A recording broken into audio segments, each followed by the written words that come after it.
নগাঁও জিলাৰ পুৰণিগুদাম চলচলিত 2022 চনত প্ৰতিষ্ঠা হৈছিল মাৰ্বলৰ স্থায়ী দুৰ্গা প্ৰতিমা। 1996 চনতে অঞ্চলৰ ভক্তপ্ৰাণ ৰাইজৰ প্ৰচেষ্টাত প্ৰতিষ্ঠা লাভ কৰা এই দুৰ্গা পূজা সফলতাৰে অনুষ্ঠিত হৈ অহাৰ পিছত 2022 বৰ্ষত চলচলি সাৰ্বজনীন দুৰ্গা পূজা উদযাপন সমিতিয়ে খৰ্গেশ্বৰ শৰ্মা ক্ষেত্ৰৰ স্থায়ী পূজা মণ্ডপত প্ৰতিষ্ঠা কৰিছিল মাৰ্বলৰ স্থায়ী দুৰ্গা প্ৰতিমাৰ লগতে লক্ষী, সৰস্বতী, গণেশ, কাৰ্তিকৰ স্থায়ী মাৰ্বলৰ মূৰ্তি।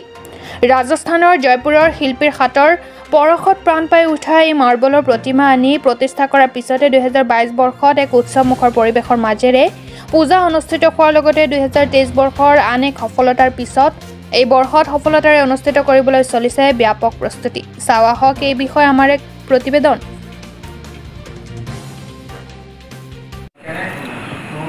আমাৰ ইয়াত চলচলি সাৰ্বজনীন দুৰ্গোৎসৱ সমিতিৰ ব্যৱস্থাপনাত 1996 চনৰ পৰা আমাৰ এই প্ৰতিমাৰ দুৰ্গা পূজাভাগ চলি আহিছে। 2021 চনত আমাৰ মাৰ্বলৰ মূৰ্তিৰ প্ৰতিষ্ঠা কৰা হৈছে।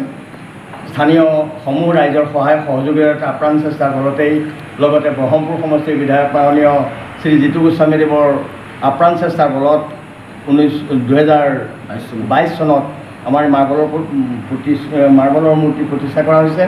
এই মাৰ্বলৰ মূৰ্তি আজি আমাৰ চাফ চিকুণৰ কাম আৰম্ভ হৈছে। 2024 চনৰ যি আগন্তুক দুৰ্গোৎসৱ ভাগ আহিছে তাৰ কাৰণে সমূহ ৰাইজৰ সহায় সহযোগিতাৰ মাজেৰে আমি আগবাঢ়ি আহিছোঁ।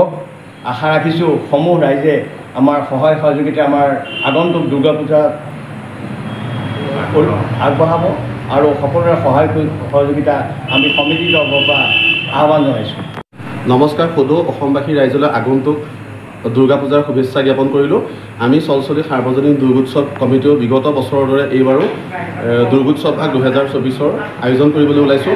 অঞ্চলৰ সমূহ ৰাইজৰ সহায় সহযোগিতাত আমাৰ ইয়াত মাৰ্বল প্ৰতিমা প্ৰতিষ্ঠা হ'ল স্থানীয় বিধায়ক শ্ৰীযুত জিতু গোস্বামীদেৱৰ সহায় সহযোগিতাৰ লগতে অসমবাসীৰ বিভিন্ন মানুহৰ সহায় সহযোগিতাত মাৰ্বল মূৰ্তি 2022 চনত প্ৰতিষ্ঠা হৈছিলে।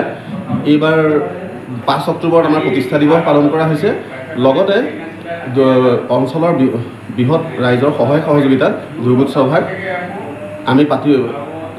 ভাগ আমি আয়োজন কৰিবলৈ পাই গৌৰৱান্বিত।